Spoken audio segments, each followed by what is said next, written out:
Agnes bertanya pada seseorang karyawan yang bertugas untuk mencatat semua agenda rehan yang diberikan oleh Dito. Hari ini ada meeting dengan klien dari Vietnam, baru dimulai 30 menit yang lalu. Pantas saja dia tidak menjawab telepon dariku. Tapi kenapa biasanya hanya Rehan yang tidak bisa dihubungi? Kenapa Dito juga harus bersikap seperti ini? Duar, astagfirullah, refleks Agnes menutup telinga sembari menunduk. Suara petir itu benar-benar sangat keras. Dia berlari menuju dinding kaca di ruangan itu. Langit mendadak mendung, sambaran kilat itu semakin menjadi. Agnes malah semakin khawatir kepada Anggi. Kenapa harus dia yang melihat Anggi pergi dalam keadaan seperti itu? Ya Tuhan, apa yang harus aku lakukan? Benar-benar sangat keras.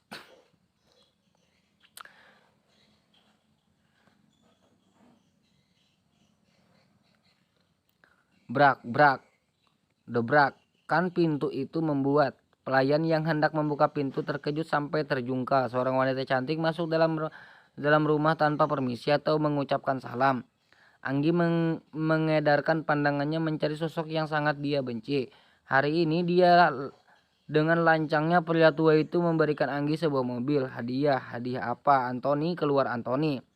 Anggi tidak memperdulikan sopan santunnya lagi. Kemarahannya sudah mencapai ubun-ubun.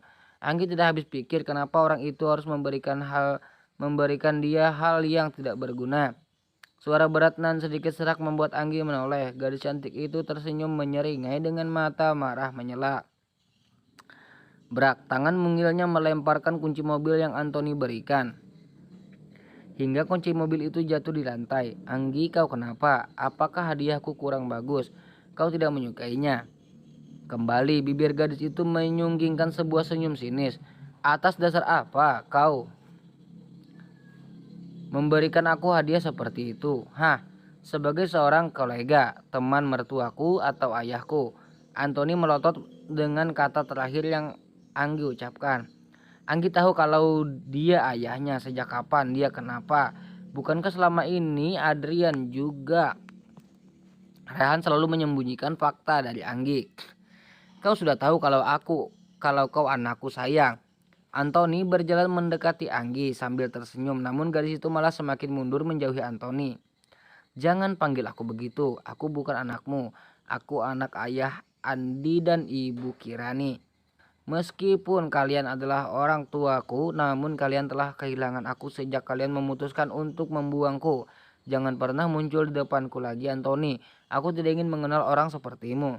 Antoni tertegun, hatinya sakit saat mendengar kalimat menohok dari Anggi. Ini memang kesalahannya, dia yang telah membuang Anggi. Anggi pantas marah padanya. Namun tetap saja Antoni sangat berharap kalau Anggi akan kembali padanya. Anggi tunggu, Antoni mencekal pergelangan tangan Anggi. Dia ingin lebih dekat dengan anak kandungnya. Namun Anggi langsung menepis tangannya begitu saja. Aku anggap kita impas. Kau tidak menginginkanku dan aku tidak membutuhkanmu. Anggi kembali memutar tubuhnya berjalan menjauhi Antoni. Hingga satu kalimat kembali membuat dia tidak bisa pergi. Maafkan ayah Anggi. Ayah tahu ayah salah. Maafkan ayah. Ayah janji ayah akan berubah. Ayah sayang padamu nak. Karena sebuah keadaan ayah terpaksa harus melepaskanmu saat itu. Air matanya jatuh tak tertahan. Dia tidak salah dengar bukan? Pria tua itu meminta maaf padanya lancang sekali. Hai Antoni, kau tahu kau itu bukan ayahku. Jangan sebut dirimu sebagai seorang ayah jika kau tidak tahu apa arti ayah yang sesungguhnya. Ayah mana yang tega membuang bayi yang baru lahir? Kau menyerahkan aku pada orang lain tanpa tahu aku akan menjalani kehidupan seperti apa. Aku makan atau tidak, aku kedinginan atau tidak, apakah akan ada orang yang menyayangiku? Apa tidak pernah terpikirkan hal itu di benakmu? Setiap hari aku seperti hidup dalam neraka saat aku tahu jika kau adalah ayah kandungku. Kau tidak pernah membayangkan bagaimana jadinya jika aku hidup di jalanan. Seorang ayah yang harusnya jadi rumah untuk anaknya ternyata malah jadi penghancur kekuatannya. Apa kau tidak mau menyebut dirimu ayah? Kau tidak malu, Antoni?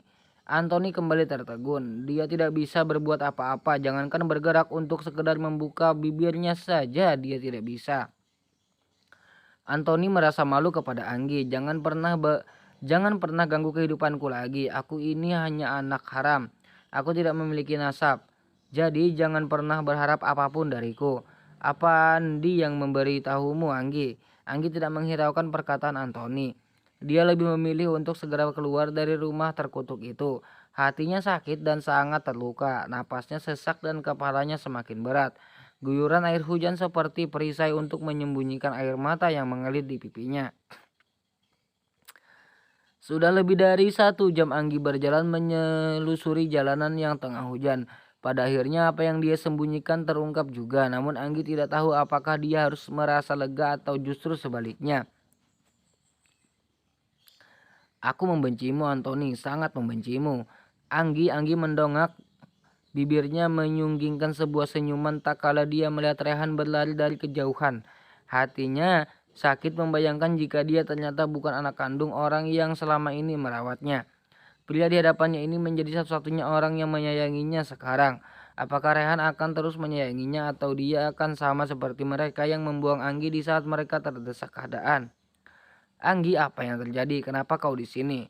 Rehan memeluk Anggi membawa gadis itu ke dalam dekapannya. Om sayangkan sama Anggi. Rehan agak sedikit mendorong tubuh Anggi agar dia bisa menatapnya. Apa yang kau katakan? Aku menyayangimu, Anggi. Sangat aku mencintaimu, Anggi tersenyum. Brak, Anggi ambruk dalam dekapan Rehan. Gadis itu kehilangan kesadaran setelah susah payah menahan sakit di perut juga kepalanya. Tubuh Rehan bergetar tak kala dia memangku Anggi dan membawanya masuk ke dalam mobil. Kita ke rumah sakit, Dit. Cepat. Jika sampai terjadi sesuatu pada istriku, maka kau harus menerima akibatnya. Dito mengangguk meskipun dia merasa sangat gugup. Wajah memarnya seolah tidak terasa sakit sama sekali.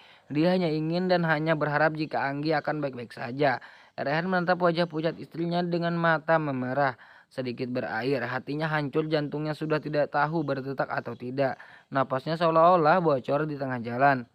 Kau harus baik-baik saja, Anggi. Kau harus baik-baik saja. Rehan mendekap tubuh mungil itu erat. Beberapa kali dia mengecup kening istrinya lama. Anggi semakin pucat dan agak membiru. Jantung Rehan semakin bergumuruh tak kala dia memegang tangan Anggi yang sudah semakin dingin. Dito, cepatlah, cepat Dit. Suara Rehan kian melemah. Ada nada marah yang dilapisi keputusasaan di sana. Dito menjadi semakin takut. Baru kali ini dia melihat Rehan marah dengan nada putus asa. Dito lebih suka jika Rehan marah dengan berteriak dan memukulnya seperti tadi. Namun sekarang hatinya juga seakan ikut sakit. Sebenarnya apa yang terjadi dengan Anggi? Kenapa semuanya menjadi rumit seperti ini? Kita sudah sampai, Tuan. Rehan membuka pintu mobil lalu menendang pintu itu hingga Dito tahu jika pintu mobilnya langsung rusak.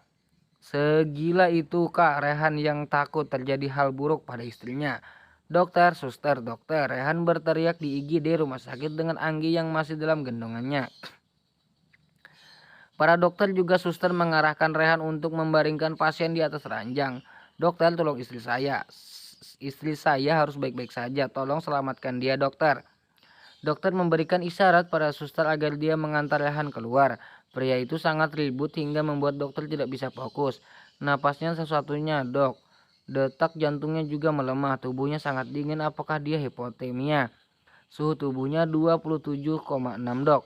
Tutup area ini. Satu orang ganti baju pasien, hangatkan larutan salin dan segera berikan cairan infusnya.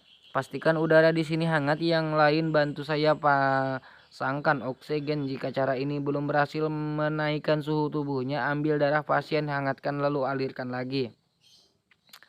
Dok, seorang suster menatap dokter dengan mata membulat sembari menggelengkan kepala saat meraba bagian perut bawah Anggi.